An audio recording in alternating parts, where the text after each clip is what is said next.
That is what I remember the most. Not the numbers, not the corporate jargon, not even the cold little sentence that gutted my entire retirement. What has stayed with me, burned into my memory like a scar, is that they did not think I was worth a single phone call. 30 years. I gave them 3 decades, and all I got back was an automated email. My name is Ellen Carter. I am 58 years old. I live in Columbus, Ohio, and I used to be one of the founding executives of a company called Strata Growth. You probably know the name. It is on office towers, quarterly reports, and investor decks across half the country. I helped build it. From 2 desks and a space heater in a leaky warehouse, I helped turn it into a publicly traded giant. I never chased the spotlight, never needed the glory. But I was there for every deal, every crisis, every long night, an impossible ask. And in the end, they erased me with a keyboard stroke. It happened on a Tuesday morning of all things, a plain, forgettable Tuesday. I was standing in my kitchen, still in my robe, toast getting cold on the plate, when the email came through. No greeting, no sign-off, no emotion, just a subject line that read, "Important update regarding pension benefits." I clicked it open and read the words. "Your pension benefits are temporarily suspended pending cost optimization review." That was it. That was all.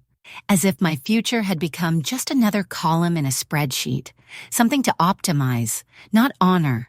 I reread the message 3 times. My fingers trembled slightly as I held my mug. My robe was still warm from the dryer. The refrigerator was humming behind me, that low, hollow kind of hum that makes the silence feel louder. I thought maybe I had misread it. Maybe this was a mistake, but no, it was real. No, dear Ellen. No, thank you for your years of service. Just a freeze, cold and clinical, not even a comma that felt human. That was when I realized something terrible. They had already buried me. To them, I no longer existed. I was not Ellen Carter, founding partner, board member, problem solver. I was a liability, a number that needed cutting.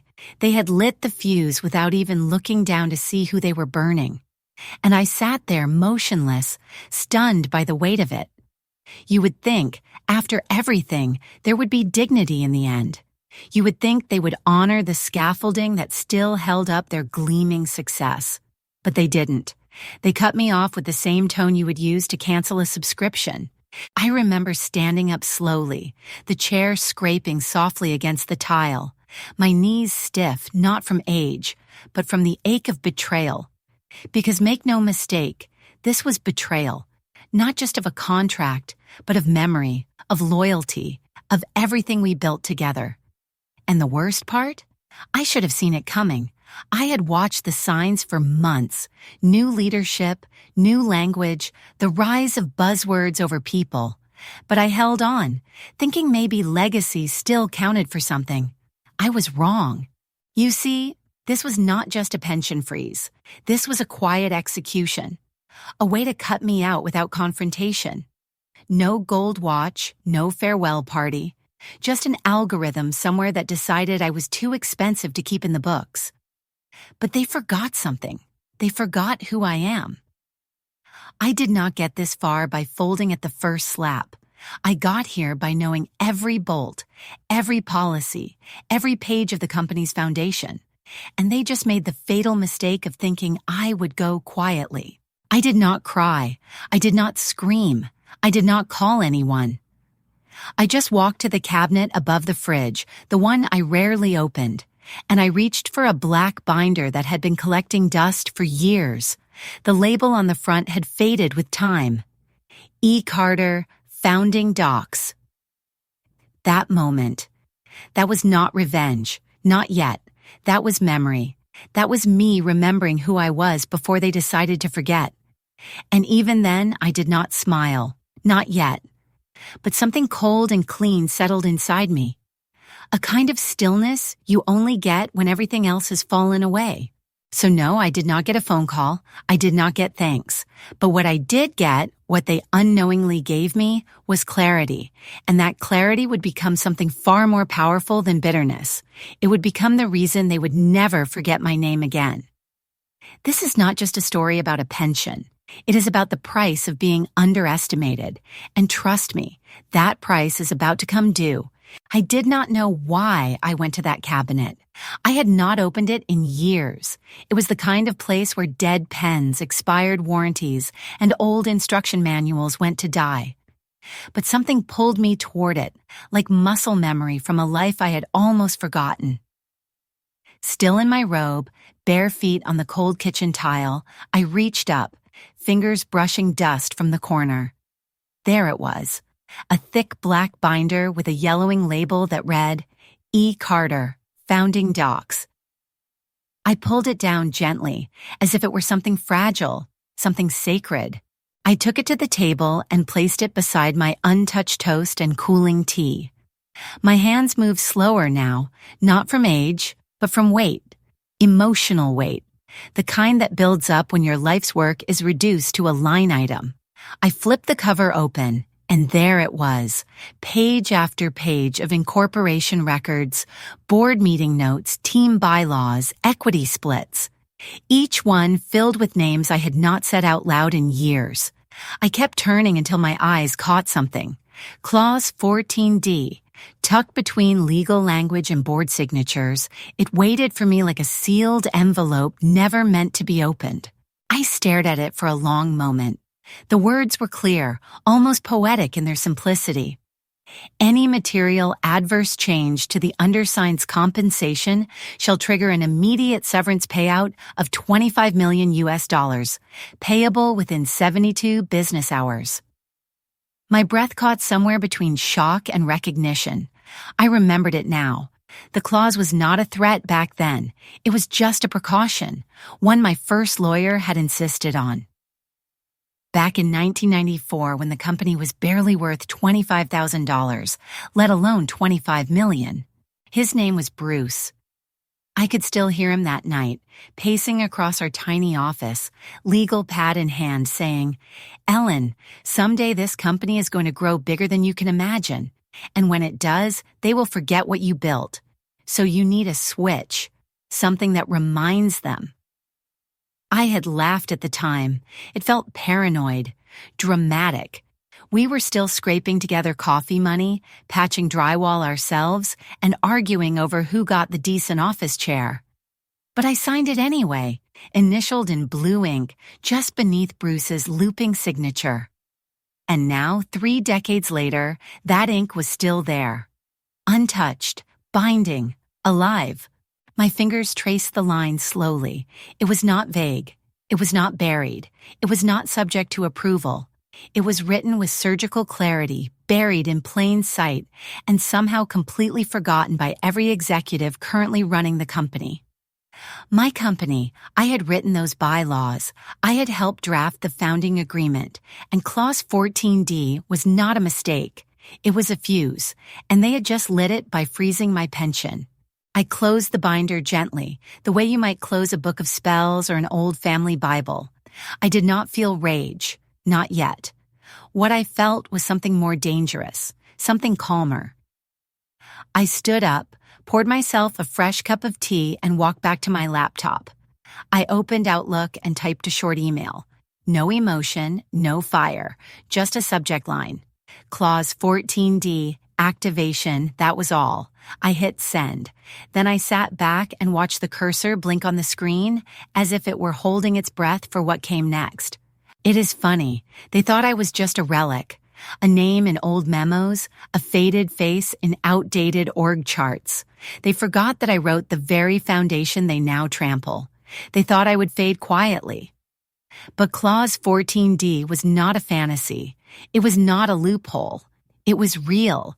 And now it was alive, crawling out of a dusty binder like a ghost they never believed in, until it grabbed their necks. I did not need to raise my voice. I did not need to make threats or storm down corporate hallways. All I had to do was remember. Remember what I built. Remember who I was before they tried to write me out. That clause was not vengeance. It was justice, spelled out in plain English, notarized and filed with the same care I gave to every policy and process in that company. They thought I was soft, but I am not soft. I am steady, I am sharp, and they just made the mistake of waking me up. I took a slow sip of my tea, still warm. Outside, the wind was moving through the trees like it knew something was about to shift. Inside, the air had changed. I was no longer waiting for someone to see me. I had already written myself into the story. They just forgot, but now they were going to remember. And this time, not because I built strata growth, but because I was about to show them what happens when you break faith with the woman who built your foundation. I did not feel anger. Not yet. What I felt was colder than that. Something clean and quiet, like a switch flipping in a dark room. My tea had gone cold. The toast had gone stiff. But my mind was sharp, focused, calm in a way that felt unfamiliar. I sat down at my laptop, opened a new email, and typed 3 words into the subject line. Clause 14D activated. That was it. No greeting, no sign-off, no explanation, just the truth. Just the match landing in a room already filled with gas. I attached a scanned copy of the clause and the original notarized document from 2001. The one with my signature in blue ink and the board chair's scribbled approval underneath. I stared at it for a moment before I hit send. I wanted to feel something. Vindication, maybe, or adrenaline. But what I felt was silence, not the kind you hear, but the kind that settles in your bones, the kind that means the gears have started turning, and there is no way to stop them now. After sending the email, I reached for my phone and called Charles Rayner. Charles has been my lawyer since the beginning. We met back in '93 before Strata Growth had a name, when I was still paying invoices out of a shoebox and using dial-up internet. He is the kind of man who wears the same 3 suits year-round and keeps every piece of paper in triplicate. When he answered, his voice came through like gravel wrapped in leather. "Ellen," he said, "you calling means something happened." I did not waste time. "I found Clause 14D, I told him. I triggered it. There was a short pause, then the sound of rustling paper, or maybe he was already pulling the file before I even finished my sentence. "Still active?" I asked. Another pause, then a low chuckle. "Oh, yes," he said. "Very active. No amendments, no overrides, no board approval striking it down. You never signed the revised compensation package from 2014, and we have that on record." I leaned back in my chair, the old one with the worn leather arms. My body still felt stiff from the shock, but my mind was steady. "Good to know," I said. "Let us keep it quiet for now." "You want me to send formal notice?" "Not yet," I said, picking up my cup and taking a slow sip, even though the tea had already gone cold. "They need a chance to insult me first. Makes the paperwork taste better." He laughed, the kind of laugh that comes with years of knowing exactly how these things unfold. "You were always the calmest grenade in the room." Damn right I was. We ended the call, and I opened a new folder on my computer. I named it Enforce Clause 14D. Inside, I began to drop files.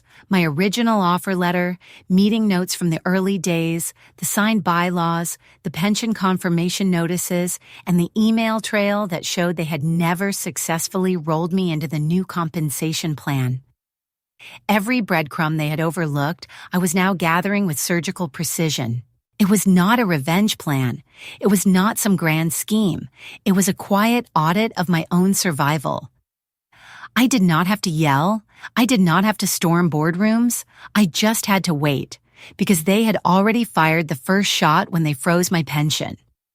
Now, all I had to do was sit back and let the consequences arrive. That is the thing about corporate arrogance. It never imagines the quiet ones keep receipts.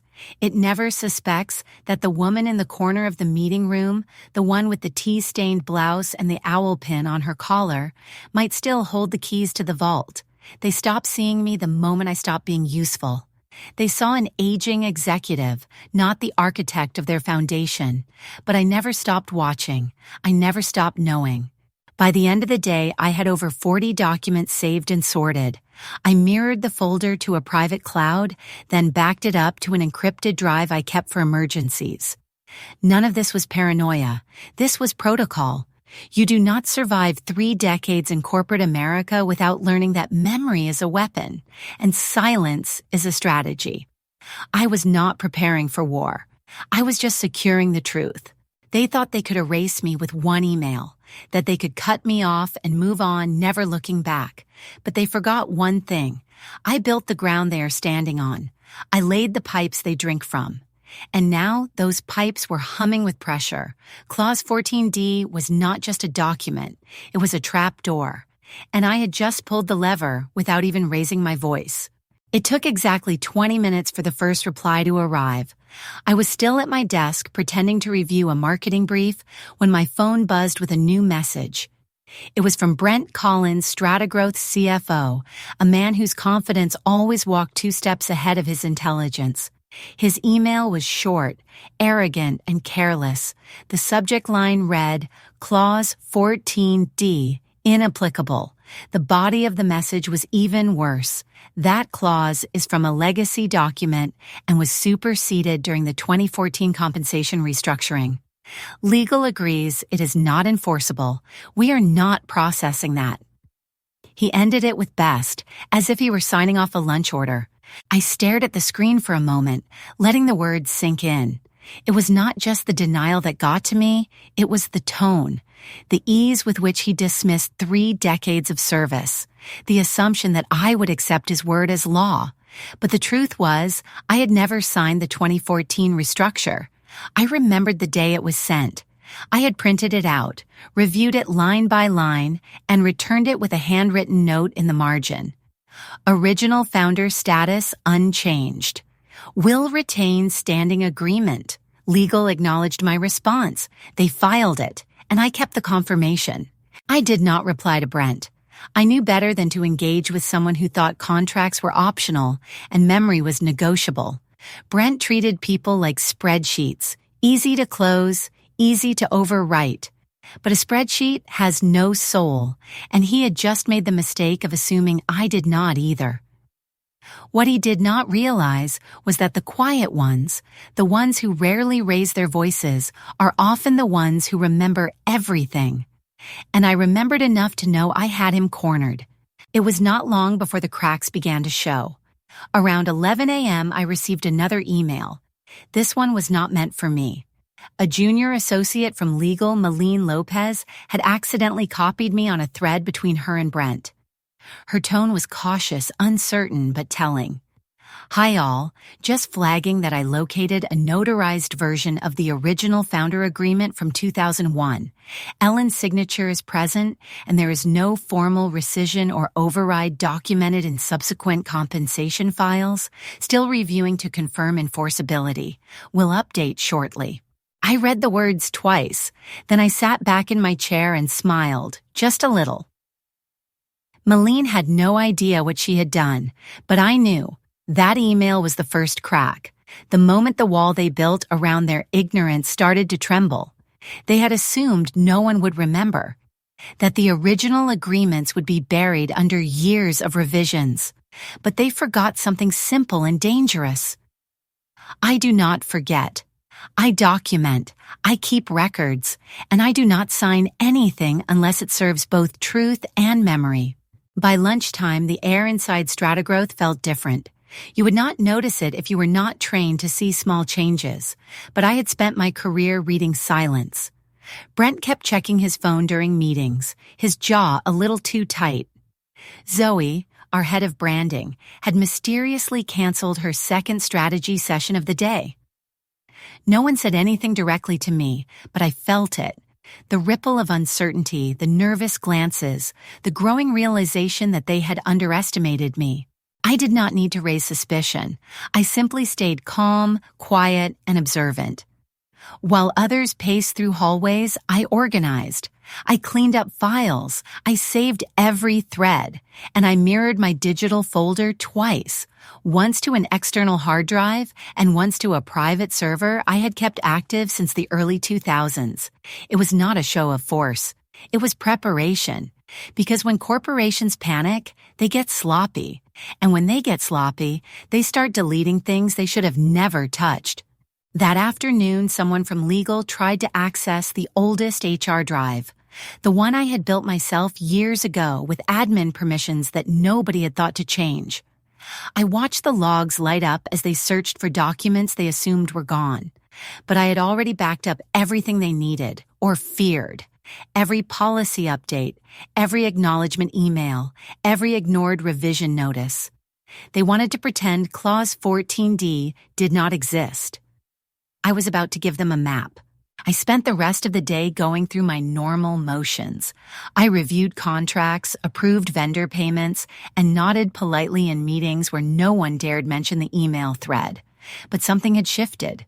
They were beginning to realize what I had known all along, that I was not bluffing, that the clause they tried to dismiss was not just valid, it was a time bomb, and the moment they touched my pension, they set it ticking, quietly, relentlessly. I did not raise my voice. I did not call a meeting. I did not knock on anyone's door demanding answers. That is not how you survive in a place like Strata Growth. Noise gets ignored. Silence gets noticed. So I did what I have always done. I documented. I sorted. I built. While they scrambled for explanations and legal cover, I stayed calm and quiet, building a digital dossier so complete it could have doubled as an operations manual for the company they forgot I helped create. Every piece of evidence went into that folder. The original founder agreement, the signed Clause 14D, the dated rejection of the 2014 compensation package, email threads from HR, internal memos acknowledging my ongoing executive status, meeting minutes where my name was listed under voting rights. I indexed everything by year, tagged it by topic, and backed it up across 3 systems: local, cloud, and encrypted. I was not gathering ammunition. I was safeguarding history. The kind of history they wanted to erase but did not realize still lived in my hands. From the outside, nothing looked different. I showed up to meetings, I answered emails, I reviewed reports, but my focus had narrowed. While Brent was busy denying the clause's existence and legal was combing through outdated files, I was already 10 steps ahead. I had the signed documents, I had the timestamps, and more importantly, I had the discipline to say nothing. That silence was not passive, it was strategy. Because when people believe you are done fighting, they stop preparing for impact. The first real shift came 2 days later. A vendor I had known for years, Mitch from Eastbridge Solutions, left me a voicemail. He sounded nervous, almost apologetic. He said he had heard rumblings, quiet conversations about contractual issues and executive disagreements. He used the word exposure, which Mitch never says unless something smells like fire. When vendors start whispering about exposure, that means someone is bleeding and the sharks are circling. At the same time, I started noticing changes around the office. Meetings were being canceled without notice. Calendar invites that were once sent days in advance now disappeared last minute. People who used to look me in the eye suddenly avoided my gaze in the hallway. I was not being shut out. I was being watched. They did not speak to me directly, but I felt it in the way conversations paused when I entered a room. In the way people hesitated before mentioning anything strategic in my presence. They knew something was coming. They just did not know when or how hard it would hit. One afternoon, I saw someone from the compliance team trying to access old internal drives, the same HR archive I had designed years ago, the one no one had touched in nearly a decade. They were searching for old compensation records, founder documents, anything to prove their narrative. But what they did not know was that I had mirrored every relevant file weeks ago. If they wanted a paper trail, I was holding it. If they wanted clarity, I had it alphabetized. What I found most telling was the silence. Not a single person in leadership reached out to me. Not Brent, not Zoe, not even the legal team. They wanted to act like nothing was wrong, like this could be quietly swept under some outdated policy. But every hour they remained silent, the clause grew louder.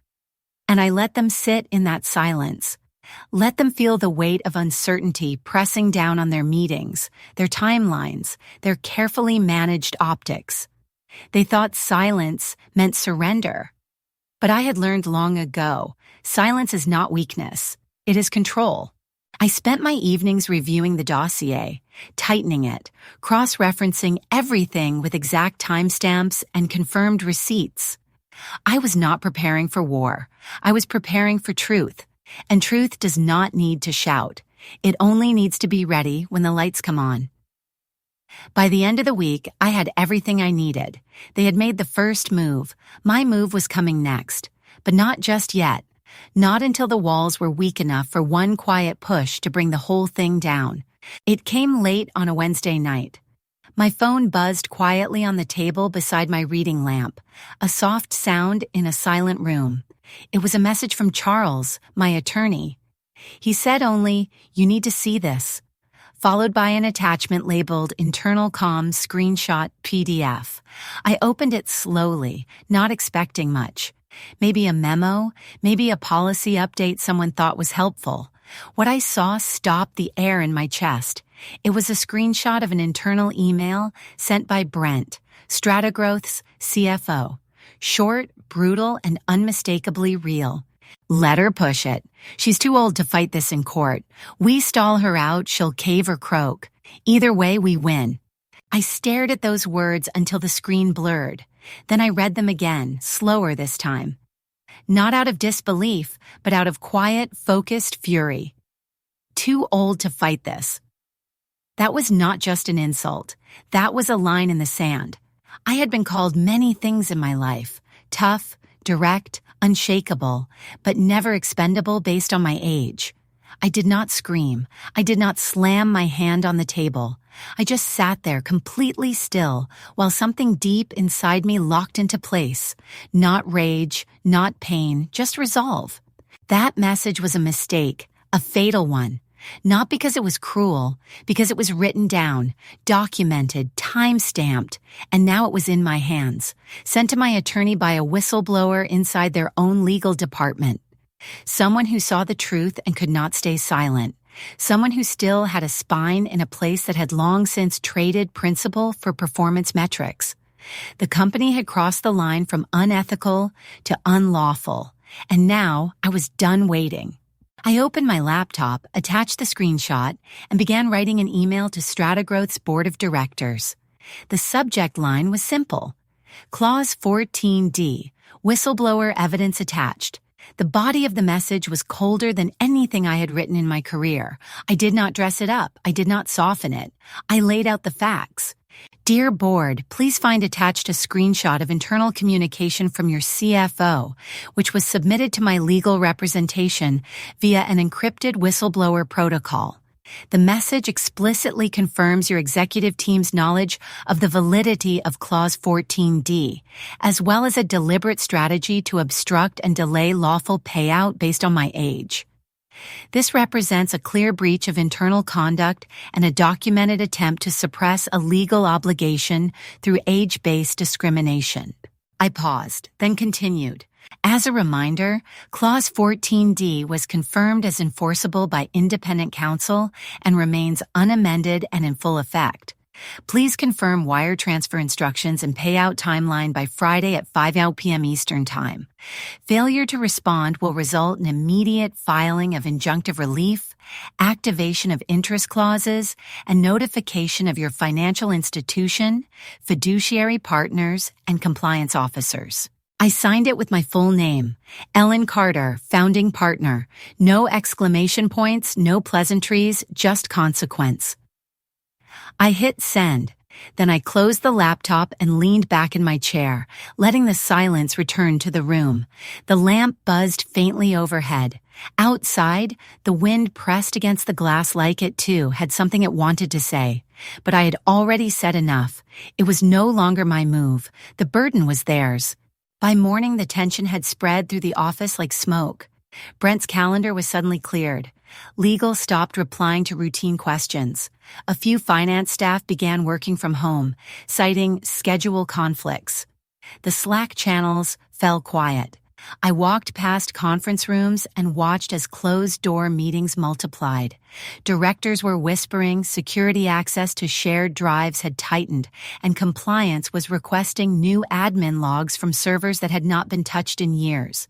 No one spoke to me. Not directly, but I could feel the pressure rising behind the glass walls, the kind that makes people start sweating in wool suits. They thought they were playing defense. They thought this was about numbers and negotiations. But they were wrong. This was no longer a contract dispute. This was enforcement. And enforcement does not flinch. It does not delay. It simply waits until the final clock runs out. That screenshot changed everything. They could deny the clause. They could argue the language, but they could not erase the truth that now lived in black and white. I did not need to prove anything anymore. All I had to do was wait for them to prove themselves wrong, because they were no longer dealing with a retired executive. They were dealing with a woman who had just been handed the one thing stronger than money or power: evidence. And with it, their silence was about to cost them everything. The countdown began the moment I hit send. They had 72 business hours to comply with the terms outlined in Clause 14D. It was not a request. It was a requirement, written in plain legal language, reviewed and notarized, with no room for interpretation. I gave them the benefit of the doubt. 3 full days to correct their mistake. But the hours slipped by with no response, no wire transfer, and no acknowledgement, not even a calendar invite. They thought silence would buy them time, but silence was the fuse, and they had already struck the match. Each day that passed without payment triggered something deeper. I watched my inbox like a quiet observer, knowing full well that every delay worked in my favor. What they failed to understand was that Clause 14D had a built-in escalation. If the severance was not paid within 72 business hours, the penalty increased. Interest began accruing at a rate of 3.2% per business day. And once that clause activated, it pushed the company into legal default. No appeals, no wiggle room, just consequence. On the morning of the 4th day, I opened my bank app one last time before the deadline. Still nothing. The deposit had not landed. The confirmation had not arrived. They had missed the window. And with that failure, Strata Growth officially defaulted on a contractual agreement buried so deep in their foundation, they forgot it even existed. But I did not forget, and the clause had not aged a day. It was still as sharp as the morning I signed it in ink. The legal notice from my attorney went out that evening. One message, short, clear, devastating. It informed the company, their external counsel, their compliance officers, and their fiduciary partners that Strata Growth was now in default of Clause 14D. That interest had begun accruing. That enforcement protocols were in motion. There were no threats, just terms, the kind they thought no one would ever enforce, until now. Within the hour, I felt the shift, the real shift, the kind that turns executive suites into war rooms. Slack channels went quiet. Legal team members stopped replying to group threads. Finance team meetings were suddenly postponed due to rescheduling. Compliance initiated full access lockdowns across the document management system. Permissions were revoked. Folders disappeared. Archived files were moved offline. I knew every move they were making. I had written the playbook they were now frantically trying to reverse. Then, just after 3 o'clock, the company issued an internal announcement. 2 paragraphs long, bland as milk. It said Brent Collins, Chief Financial Officer, was stepping down to pursue new opportunities and would be leaving the company effective immediately. No public statement, no video message, just a digital vanishing act. But we all knew the truth. Brent had been the face of denial, the one who dismissed me, ignored the clause, and thought he could outweight a contract written before he ever stepped foot in the building. He was the first domino to fall. By the next morning, word had spread to vendors. One of them, a payment processor we had worked with for over a decade, pulled out of a pending partnership deal. Another postponed a Q4 review, citing internal instability. Those phrases may sound harmless, but in corporate language they mean one thing: no one trusts you anymore. And trust, once lost, does not come back with a fresh press release. It vanishes quietly and takes your liquidity with it. Behind the scenes, I kept monitoring everything. I still had limited admin access to a few internal dashboards they never thought to lock. I saw calendar items vanish, meetings marked urgent with no context, compliance review requests piling up. It was like watching a dam crack under pressure. You do not see the water first. You hear it in the silence, the kind where people speak in whispers and forget to make eye contact. The panic had gone nuclear, and all I had done was wait. They wanted to stall me out. They thought I would fade or fold, but I did neither. I just waited for the terms they agreed to, willingly, legally, and in writing, to catch up with them. Now that they had, there was no place left to hide. This was not just a collapse. This was a reckoning. One triggered not by rage or revenge, but by the one thing they never expected, a woman who remembered everything and forgot nothing. The first headline dropped on a Tuesday morning. I was watering the ferns in my sunroom when my phone buzzed again and again, vibrating its way across the table like it had something urgent to say. I picked it up and saw the alert. Business Insider had published a front-page feature. Founding clause costs strata growth $25,000. It was a clean title, sharp and true. The article went into full detail, how an original founding executive triggered a contractual clause after a pension freeze, how the leadership failed to act in time, and how it escalated into legal default. They did not mention my name in the headline, but they did not have to. Anyone who had worked in our industry for more than a decade knew exactly who they were talking about. By noon, the story had spread. Bloomberg picked it up next. Hidden clause, visible consequences. Then Fortune magazine. She did not yell, she just collected. I remember that one especially. It struck the exact tone I had carried through this entire ordeal. I did not burn anything down. I did not throw tantrums or issue public threats. I simply acted with the precision they had forgotten I still possessed. The media tried to paint me as both a mystery and a storm, but I was neither. I was the truth they ignored, and now it had found its voice. The interview requests began to pour in. 6 national outlets, 3 podcast producers, 1 man who claimed he could do a dramatic reading of Clause 14D for his finance YouTube channel. I declined them all. I did not need a microphone. I had the facts.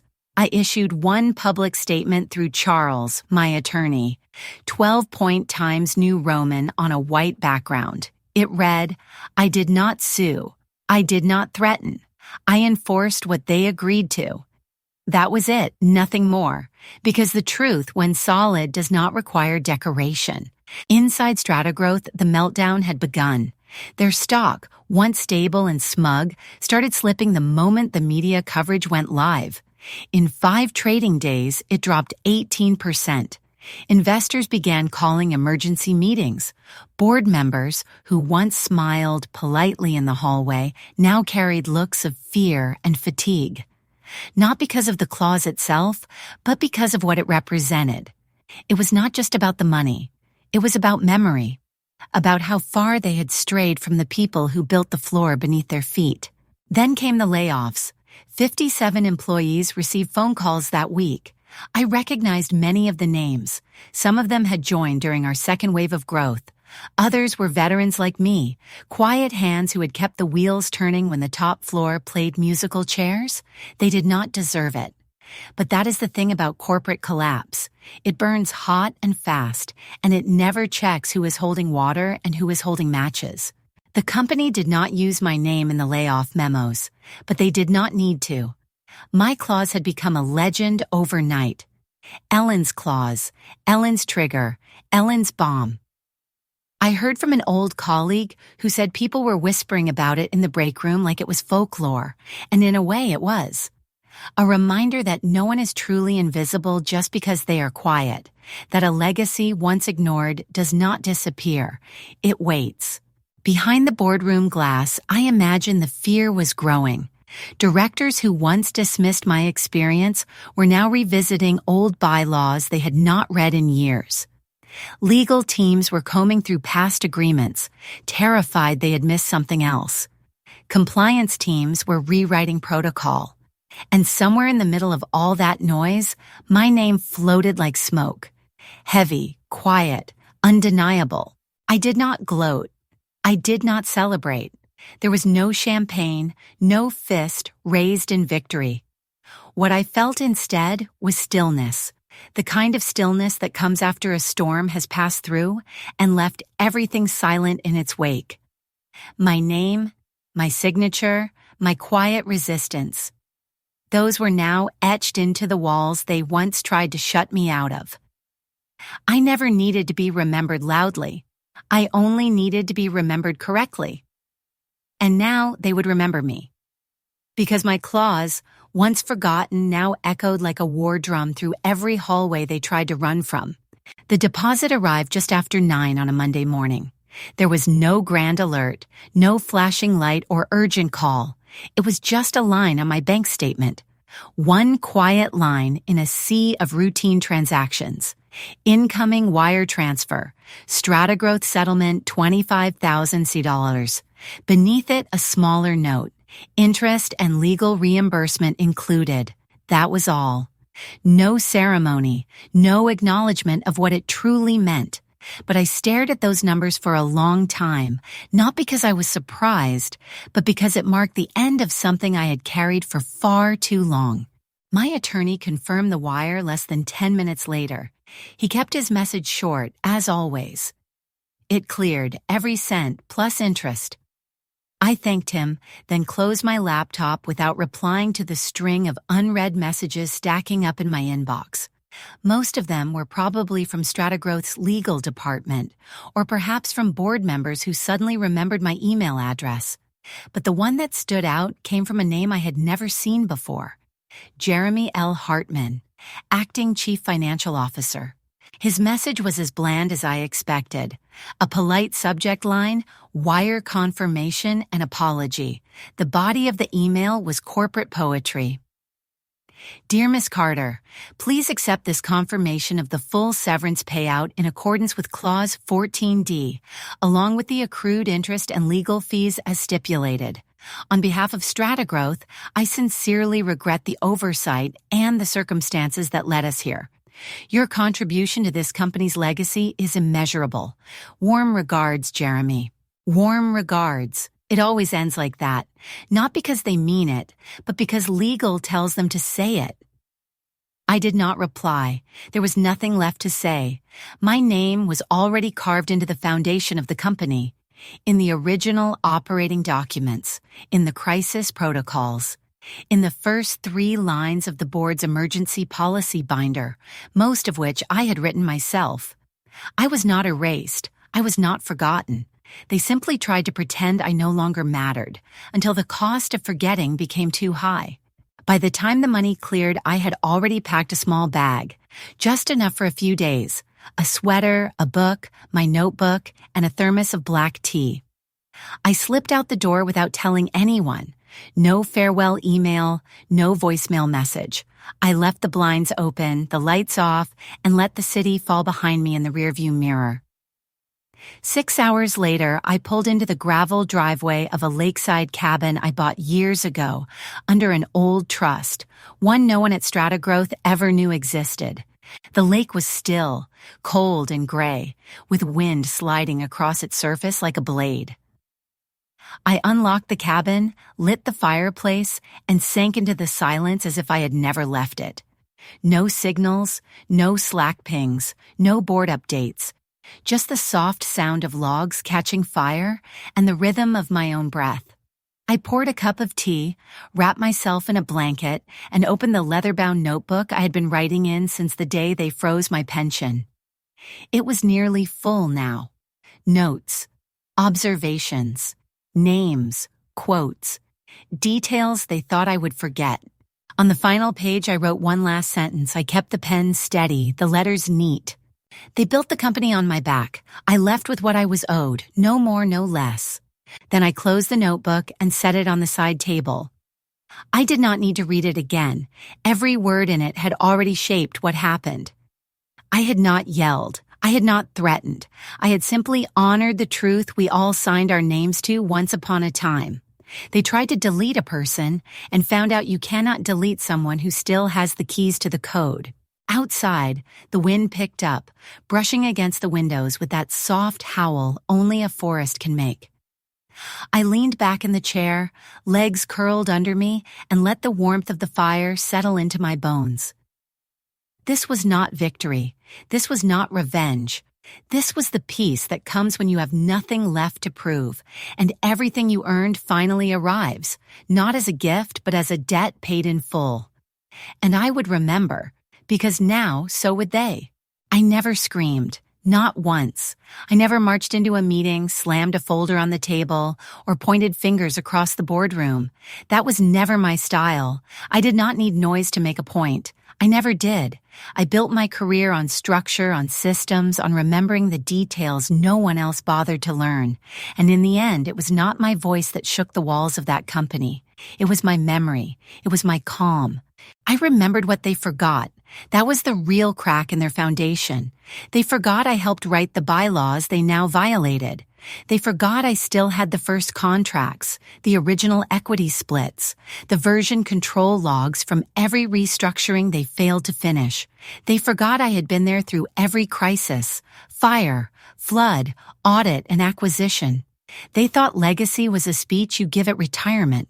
But legacy is not words. Legacy is structure. It is continuity. It is the part of the company that does not disappear just because you stop inviting it to meetings. With one email, 3 words, no punctuation, I reminded them who I was. Clause 14D activated. That was all it took. Not because it was loud, because it was true. And truth, when backed by receipts, does not need help getting through the front door. The walls did not fall because I pushed. They fell because they were already hollow. They had replaced leadership with image, process with flair. They stopped reading the fine print because they thought no one would hold them to it. They were wrong. I did not sabotage anything. I did not twist the knife. I just stood where I had always stood, with my facts, my records, my name written into the very code of that company. The collapse was theirs. I just stopped holding the beams up. I gave them a chance to do the right thing. They ignored it. I gave them a deadline. They let it pass. I sent the evidence. They stayed silent. I followed the contract, and they watched their own arrogance turn into a storm they could not outrun. Now I sit in peace, real peace, not the kind you get from retirement parties or framed awards. I sit in the kind of peace that comes when you finally stop carrying the weight of being overlooked. No calls, no headlines, no apologies can match the quiet satisfaction of knowing that the truth stood taller than all their spin.